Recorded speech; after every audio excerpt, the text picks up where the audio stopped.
राहुल गांधी ने एक रिपोर्टर से यह पूछ लिया कि तुम्हारी जात क्या है और तुम्हारे मालिक की जात क्या है। यह सवाल बिल्कुल सटीक निशाने पर लगा है, पर इस सवाल से मीडिया के जो बड़े बड़े मठाधीश हैं वो बड़े उत्तेजित, आक्रोशित और विचलित नजर आ रहे हैं, टूट पड़े हैं राहुल गांधी पर। लेकिन यह सवाल जितना गंभीर और जितना गहरा है और जितना वाजिब है, उससे उत्पन्न उत्तेजना उतनी ही सतही, उतनी ही हल्की, उतनी ही सस्ती है। हमारे देश में पत्रकारिता का एक गौरवशाली इतिहास रहा है। जंगे आजादी के दौरान आजादी के महानायकों ने पत्रकारिता के माध्यम से पिछड़ों का, दलितों का, वंचितों का, शोषितों का, उनके खिलाफ हो रहे अन्याय के खिलाफ आवाज उठाई। गांधी जी ने तो अपने अखबार का नाम ही हरिजन रखा था। तब पत्रकारिता व्यवसाय नहीं थी। आजादी आई, पत्रकारिता का व्यवसायीकरण हुआ, और यह सच है कि संपादक और पत्रकार अधिकांश एक ही वर्ग से आने लगे। वो अधिकांश सवर्ण वर्ग के थे और जो उनके मालिक थे वो अधिकांश वैश्य थे। उठाकर देख लीजिए किसी भी बड़े मीडिया हाउस को, आज भी 2024 में एक भी संपादक मेन स्ट्रीम मीडिया का ना एससी है, ना एसटी है, ना ओबीसी है, जबकि उनकी जनसंख्या 73% है। तो उनका प्रतिभाग कहां है, उनका रिप्रेजेंटेशन कहां है? यही सवाल तो राहुल गांधी जी ने उठाने की कोशिश की है।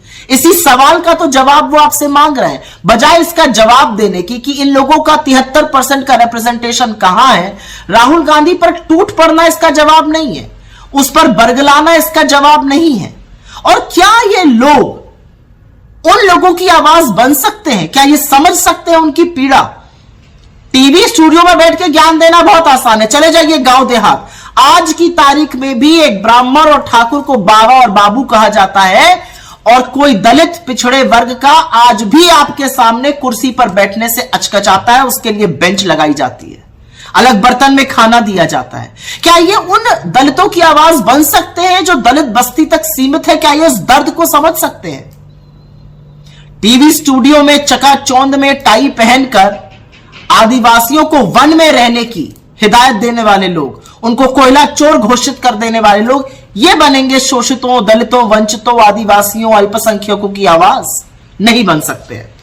लेकिन असलियत यह है, और यह असलियत बयां करनी जरूरी है, कि राहुल गांधी ने जब मुख्य धारा के मीडिया से सवाल पूछा तो उनकी बेचैनी स्वाभाविक है। पिछले 10 साल से मीडिया जो है वो अपना कर्तव्य भूल चुका है, सवाल नहीं पूछता, उनकी जो विश्वसनीयता है वो शून्य पर है। तो राहुल गांधी जी जब धराशायी लोकतंत्र के चौथे स्तंभ के मलबे पर खड़े होकर दहाड़ते हैं कि तुम्हारे इस पूरे मायाजाल में आम जन की आवाज कहां है, तो यह बेचैनी स्वाभाविक है। यह बेचैनी स्वाभाविक है और एक डर भी है। डर इस बात का है कि चाहे वो दलित, शोषित, वंचित, आदिवासी, अल्पसंख्यक, पिछड़े वर्ग के लोग हो जो 73% है, चाहे वो गरीब हो, अभिजात्य वर्ग के, वो इनसे सवाल पूछेंगे कि बेरोजगारी के सवाल कहां है, महंगाई के सवाल कहां है, आर्थिक असमानता के सवाल कहां है, क्यों पर्चे लीक हो रहे हैं, क्यों हमारे बच्चे बेरोजगार घूम रहे हैं। इनको डर है कि अगर उन्होंने अपने मुद्दों पर वैकल्पिक मीडिया को ढूंढ लिया तो इनके प्रचार प्रसार का क्या होगा, इनके कारोबार का क्या होगा। इसीलिए राहुल गांधी जी का जो सवाल है वो सटीक है, क्योंकि सामाजिक चेतना से ही सामाजिक न्याय आएगा, और न्याय तो आकर रहेगा, आप कितने भी आक्रोशित हो जाइए। लेकिन उस झूठे आक्रोश, उस झूठी उत्तेजना, उस टेबल पटकने में एक सवाल का जवाब देते जाइएगा, आपकी टीम में कितने दलित, कितने पिछड़े और कितने आदिवासी हैं।